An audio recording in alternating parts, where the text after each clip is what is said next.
Okay, Isabel, we have another example, this time system of quadratic equations solving by method of substitution. So on that same page that we did the previous video using elimination method, this time we're going to do substitution method. This is number 27 on that same page. We've got two equations, x equals 1/2 y squared. The other one is y squared equals negative 4x plus 12. So in substitution, if you recall, we are solving one of the equations for a variable, one of the variables between the two. In this case, we can use either the y squared, or x. We have an x and a y squared in the first one. We have an x and a y squared in the second one. And when we solve for one of those variables, then we'll plug it in, we'll substitute it into the other equation. So again, like a substitute, like we said, substitute teacher that's replacing the normal teacher. This is a substitute variable. We're substituting it in for the variable. I would say in this, we already have it set up pretty well for us, where we have x solved for, right, in this equation, x equals 1/2 y squared. And like looking ahead, if I were to then plug this into the x, even though I have a 1/2 there, fraction, we can see that that's going to get multiplied in the product, negative 4 times 1/2 into a whole number. Negative 2 is what it'll be, right? So we won't have to worry about fractions, even though fractions, we can deal with fractions. Whenever you can stay away from them, it makes it a little more cleaner and simple. But I would like to do that with this. Let's go ahead and use this right here, x equals 1/2 y squared, and we're going to plug in this 1/2 y squared into this x variable from the second equation. So what we'll end up with when we make that substitution is, now the equation number 2 is y squared equals negative 4 times plugging in the 1/2 y squared plus 12. Move that exponent over a little bit here. Okay, so we substituted that in. Let's go ahead and simplify this. I already alluded to what we would be simplifying to. You have y squared still on the left side. Negative 4 times 1/2, that's going to be a negative 2y squared when we multiply these together. Still have the plus 12 hanging out there on the right side of the equation. So we've simplified it up, we've cleaned it up. Now we want to isolate that y squared so we can solve for y by itself, get y by itself. So in order to do that, we're going to do a multi-step equation here. Next step here is to add the 2y squared. So we got 3y squared now. Remember, this is 1y squared plus 2y squared. That's 3y squared. 12 is still hanging out on the right-hand side. So we got 3y squared equals 12. Next, what we want to do is divide by 3 on each side. That'll get us y squared by itself. These go away, right?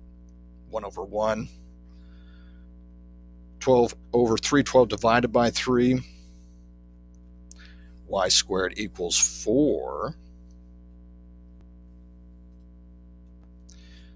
And then to get y by itself, I want to take the square root of both of those.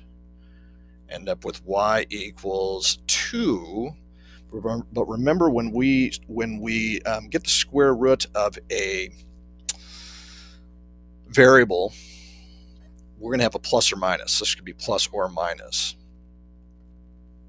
If we're unsure of that, we could say, okay, what's positive 2 squared? What's negative 2 squared? Well, those both are going to equal 4, right? That's going to be 4, which is what we had to begin with before we took the square root. So So we want to consider both the positive and the negative there for the solution. So what this now means is we have two solutions where the y is equal to 2 and the y component is equal to, that lowercase, -2. We have both there. Y is equal to 2, y is equal to -2. So what do we do with that? Well, we remember, like the method of elimination, we solved for the roots. We found the x-intercepts, and then we took those x values and put them into the original function, or one of the original functions. For this one, let's go ahead and go into, remember, we can use equation 1 or equation 2. We'll just go to equation 1. Let's see, we'll say where y is equal to 2. We'll do that one first. You'd have x equals, remember this is equation 1, x equals 1/2 2 squared, positive 2 squared. You'd have x equal to 1/2 times 4. 2 squared is 4. And that would then equal what? 1/2 times 4 is the same as 4 divided by 2. That's 2. So we have x equals 2. So one of our coordinates for the solution where these quadratic these parabolas, if you will intersect is 2, 2, where the x equal positive 2 and a y equal positive 2 there. So at that coordinate, we're going to have a solution. We're going to be intersection. Where is our other one? Well, let's change color here. Where, how about where y is equal to the -2? Because remember, we had that as well, right? Let's look at where y is -2 at equation 1. Well, that'd be x equals 1/2 -2 squared instead of for the y squared. You're going to get the same thing, right? We're still going to have that equal to 4 and that equal to 2 for the x coordinate, or the x element. So in other words, our coordinate for the other solution will be a positive 2 for x, get that right here, and the y of -2.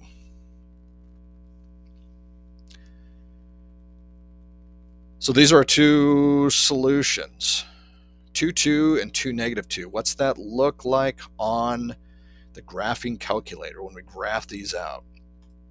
Let's take a look at it.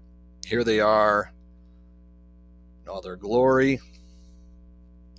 We have the this blue parabola right here is equation 1. X equals 1/2 y squared. That's this guy. The red one, the red parabola, is going to be equation 2. -4x plus 12 equals y squared. Where are our points of interest?